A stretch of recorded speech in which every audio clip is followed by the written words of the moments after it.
freedom of speech. And what it is, it's basic that freedom of speech depends on certain things. One is who decides what's hate, who decides what's misinformation. It's not a couple guys out in California. It's always been the Supreme Court for over 200 years, and I would say they do a heck of a job. We're taking this suit. We're going to prove that they are government actors. Therefore, the First Amendment does apply. And we think we will be victorious on that. We think that we're in the right area, which is southern Florida. And you have to understand that we can't let this happen. Because, you know, for all you out there who are Democrats and liberals, whatever you are, you're next. Now it's the conservatives, but as history shows us, it will turn maybe 5 years from now, maybe 3 months from now, maybe 10 years, but you're next. So I would urge people from the other side of President Trump's political party to join us, because you can't have this going on. And one last thing. The most hated thing by all the Supreme Courts over all the years is called prior restraint. That means that you can't speak. Pentagon Papers is the famous case. You can't do this because we say so. So the Supreme Court hates this. They think it's the worst kind of censorship we have. And when this gentleman cannot go on and say what he wants to say, that's prior restraint every minute of every day until this thing gets resolved. Thank you.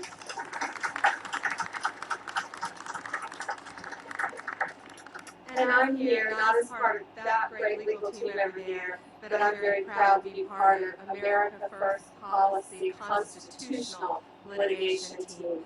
So I was here just to explain just a few things. And you know what John said, this is about our Constitution. This isn't just for conservatives. This is for our media. This is for everyone out there about censorship. This is for Democrats and even progressives whose speech should be protected under the First Amendment. If you recall, Tulsi Gabbard, she sued. Do you remember that? Tulsi Gabbard was censored when she was running for president, and so she sued. And you know, people say that they have immunity. They mean YouTube, Facebook, Twitter, under Section 230. Well, here's where that's changed. Section 230 came about in 1996, and it was an offshoot of the Decency Act to protect, really to protect against children being exploited online. That's what this was all about. So take it back to 96. How many users were there then? Probably about 20 million on AOL. Right, President? 1996. Now, what do we have? Facebook, Twitter, we have billions worldwide. So times have changed, the internet is flourishing, but First Amendment still must be protected. No one could envision what was about to happen with the internet in our country now, with billions of users worldwide. So that's why this is so important. And when you have Mark Zuckerberg and others being called in front of Congress and being coerced and being questioned by all these congressmen, then you also have Mark Zuckerberg emailing with Dr. Fauci about COVID. And in fact, a lot of their emails that we received have been redacted, not just because of phone numbers, but because they were trading trade secrets. So a private company is communicating with the federal government, and parts of that were redacted. So that makes them, they're not immune anymore. They are not immune anymore. It was coercion, collusion, working together, and they cannot hide from the First Amendment. That's why this is so very, very important. Even Facebook's oversight board that Mark Zuckerberg created, the oversight board came back and said there were problems, and it lacked consistently being applied to everyone by community standards. So that's why this is so important for us, for our future, for all political parties, for all human beings around the world. We believe in the First Amendment, and America First Policy will fight for it. Thank you. So take that, Zuckerberg, and stick your $1 million for Biden up your ass. You know, a lot of people ask me about Dr. Fauci. I like Dr. Fauci actually a little bit, but they said, why did you fire him? I said, well, he was good. He'd recommend something, I do the opposite. And he always turned out to be right. Sir, don't close the borders to China. We closed them very early. Get no credit for anything, but these are minor details. Any questions, Christine? Yes. Go ahead, please.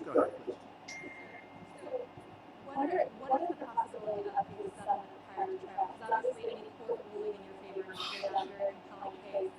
Anything prior to a court ruling would certainly with the rest, everybody else is not impressed. We're not looking for a settlement. We don't expect a settlement. They fight and they fight hard. They've never had anything like this. I mean, they've never had a team of very attractive looking people in everywhere. That's quite a legal team. It's like from a picture. But they are a very effective, much more coordinated legal team. So we're not looking to settle. We don't know what's going to happen, but we're not looking to settle. Thank you, Christine. Yeah, please go ahead. So we were talking about privately held companies and censoring. What's your position on public broadcasting, NPR, who also seem to be filling the same kind of role for? It's such a great question. They are terrible. They are terrible. And it's not only what they say, it's what they don't say. For instance, I was informed that there were record numbers of murders took place this weekend. Record numbers. They didn't even talk about it on NBC and CBS and ABC and NPR. They don't talk about it. And it's a big story. That's why the credibility of the mainstream media is the lowest it's ever been. Lowest it's ever been. And you know, I hate to take credit for this, but I'm very proud of the fact that I exposed them for what they are. They are terrible, terrible representatives of our country. They don't talk about crime. They don't talk about Chicago, where you had 260 people shot this weekend. In Afghanistan, you know, we did lose one soldier in the last more than a year. And I would say it was largely because of me, but I won't take credit. But the good news is I will never be given credit either. But we haven't lost a soldier. Think of it, 260 people shot in Chicago. Massive numbers of people shot in New York. And they don't prosecute these people. These are killers. They don't prosecute these people. They have no prosecution. They only look to Republicans. It's a terrible thing that's happening in our country. A very dangerous thing and a very good question. Please.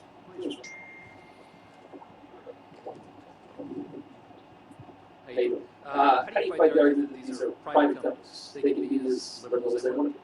Well, they say that they're private, but they're no longer private. If they gave up their Section 230 liability protection, I would go along with them and say they're private. We'll open up other privates, and other privates will be opened up. I mean, I know that for a fact, because I'm involved in that. But I will say that they have Section 230. It's a liability protection, the likes of which nobody in the history of our country has ever received, just a small group. And we're not going to stand for it, and that makes them, in my opinion, very subject to the kind of penalties that we're talking about, which is potentially John trillions of dollars. It's a number that the likes of which nobody's seen before. John, you might want to address that. The Supreme Court over the years, especially recently, has been very clear what you can and can't do as a private company. And they've done it all. There's mainly three reasons. The president has talked about the community. There's also the coercion by Congress, congressmen, congresswomen, and in the media and in testimony and in their tweets. And there's also the fact that this law, when this law was passed, Zuckerberg was in middle school, okay? It has served its purpose.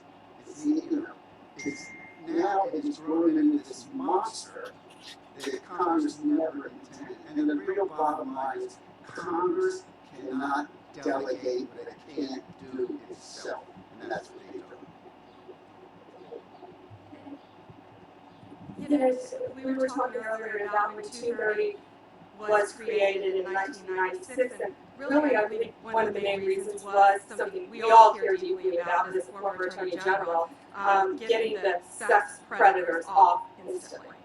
Yet today, there are still, this may have come out during the congressional testimony, but there are over 16 million reports still of sex predators, of sex exploitation of children online. 45 million photos and videos that are allegedly still out there. That's what they need to be focusing on.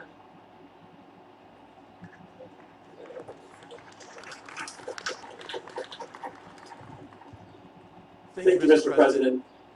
I think the timing of this is perfect, especially going to the midterms and looking ahead to 2024. Can you share your thoughts on the timing of it and how this decision can help protect conservative viewpoints as we move further to 2024 elections? The timing just seems to be right because they've been so abusive, so bad. What they've done not only to the President of the United States, but to so many others. Hamas has a site. The greatest killers in the world have a site. They're never reprimanded, they're never red flagged, nothing ever happens. The President, and you again, get the quote, you won't believe it. But these people call for the destruction of Israel, the destruction of the U.S., and nothing happens to them. And I just think it's become so flagrant and so outrageous and outrageously ridiculous that this was a good time. Not having to do with elections. I think this will go beyond the elections, so I would just ask you to. But I think it's a very important thing for our nation. Very, very important. Yeah, please go ahead. To clarify, who should be the arbiter of what's hate, what's offensive, what should not be published, what goes beyond free speech? And because so much of this, your banning has to do with comments made around January 6th, just to clarify further, what did you do to stop the insurrection, as some people call it, and why were you not able to stop it? So that whole event, unfortunate event, just went through Congress and a report was issued and my name was even mentioned. And I appreciate that. I was surprised, frankly, because I would assume that they have come up with a typically biased, at least on the Democrat side, statement. The report came out just 2 weeks ago. My name was even mentioned. It was an unfortunate event. I say, though, however, people are being treated unbelievably unfairly. When you look at people in prison and nothing happens to Antifa, and they burn down cities and kill people with no guns in the Capitol. They burned it except for the gun that shot Anderson Paak. And nobody knows who that man was. If that were the opposite way, that man would be all over. He would be the most well-known and believed insane man, because I believe I know exactly who it is. But he would be the most well-known person in this country, in the world. But the person that shot Anderson Paak, boom, right through the head, just boom. There was no reason for that.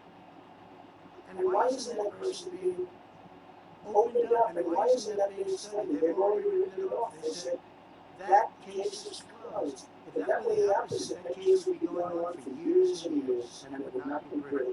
So I just thought this was a very important time to please go ahead, please.